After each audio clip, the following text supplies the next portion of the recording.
Kementerian Perhubungan akan mengevaluasi geometrik jalan atau kondisi jalan di kilometer 90 hingga kilometer 100 di tol Cipularang yang kondisinya menikung dan terdapat turunan serta tanjakan. Apa saja langkah-langkah yang akan dilakukan Kementerian Perhubungan? Kita sudah terhubung dengan Dirjen Perhubungan Darat Kementerian Perhubungan, Budi Setiadi. Pak Budi, selamat sore. Selamat sore, Mas. Pak Budi, ini mungkin hampir sama dengan perbincangan kita tadi malam. Apa evaluasi Kementerian Perhubungan atas kecelakaan besar Senin kemarin? Ya, tadi malam dari sore kemarin sampai dengan tadi malam saya berdiskusi juga, saya sekaligus menanyakan kepada beberapa pihak terutama korban dari kecelakaan yang terjadi di Cipularang kilometer 92. Kemudian ada beberapa kesimpulan yang memang harus saya ambil keputusan secara cepat. Pada hari ini juga kita langsung bertindak. Dan kemudian berikutnya juga kita akan mengambil langkah-langkah yang mungkin jangka menengahnya kita akan lakukan perbaikan. Jadi untuk jangka pendeknya, betul yang disampaikan oleh Pak Kapolres Purwakarta tadi, bahwa tadi malam saya diskusi dengan teknik dari kendaraan Hino yang datang ke sana, bahwa dengan adanya muatan yang lebih sekitar 300% dari muatan yang seharusnya, sehingga alat kerja dari rem itu tidak bisa bekerja maksimal. Makanya mungkin tadi katakan tadi agak ngeblong. Nah, ini sudah disampaikan oleh teknisi dari kendaraan Hino sendiri.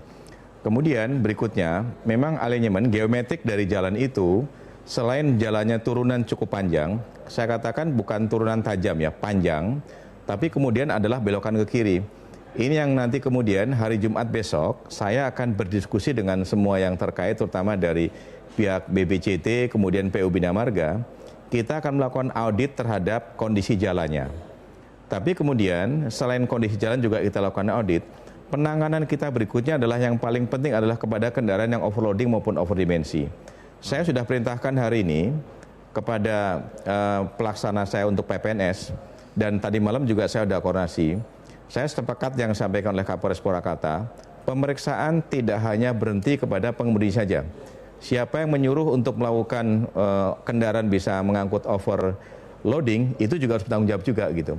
Dan kita mulai hari ini, saya akan melakukan konsolidasi kembali menyangkut masalah kendaraan-kendaraan dump truck yang tingginya, dimensinya rata-rata di Jakarta lebih 70 cm. Pak Budi. Itu kita akan lakukan penindakan tegas dan kemudian nanti besok hari Jumat kita akan lakukan. Ya.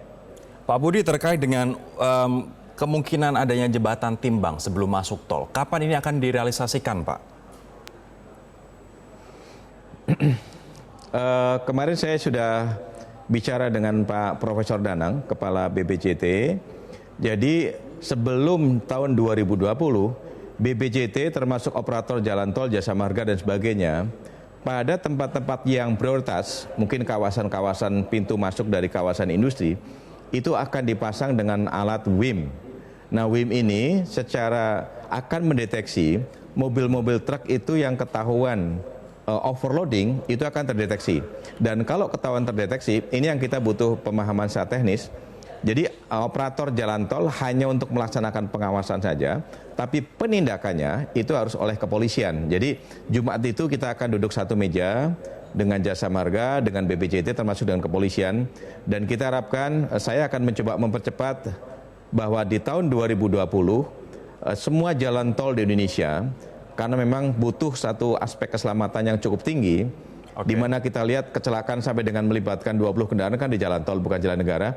Jadi kita harapkan 2020 udah zero untuk overloading dan overdimensi untuk jalan tol. Artinya pemasangan alat ini kemudian akan efektif begitu, Pak? Bagaimana nanti apabila ternyata hanya bertahan seberapa bulan atau berapa tahun saja, setelah itu business as usual, Pak Budi?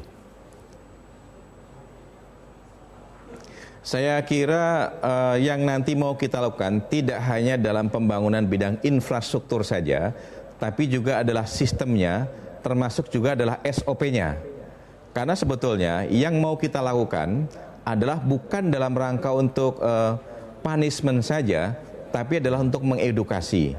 Jadi kalau memang merasa bahwa kendaraan overloading, itu pasti tidak akan boleh masuk tol. Jadi yang penting bagi kita adalah membiasakan. habit Baik. kepada masyarakat untuk jangan sampai kelebihan muatan. Demikian. Pak Budi, kurangnya rambu maupun peringatan, khususnya di kilometer 90 sampai dengan 100 di Cipularang ini atau black spot ini, apakah juga menjadi pemicu kecelakaan? Kalau misalnya iya, apa yang akan dilakukan, Pak? Kalau menyangkut masalah perambuan, saya kira sebetulnya kalau kita lihat rambu itu kan tidak harus rame, tidak harus banyak juga. Minimal mungkin berapa kilometer kita pasang dan sebagainya.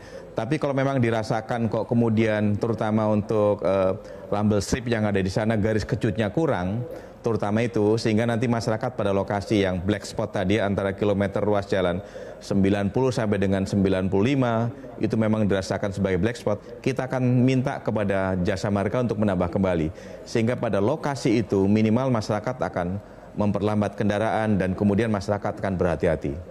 Pak Budi, kita tunggu rapat koordinasi dan juga audit dengan sejumlah pihak terkait hari Jumat besok, Pak, dan kita akan melihat seperti apa rekomendasi dan juga perubahan di tol Cipularang khususnya di area black spot ini. Terima kasih Pak Budi Setiadi, Dirjen Perhubungan Darat.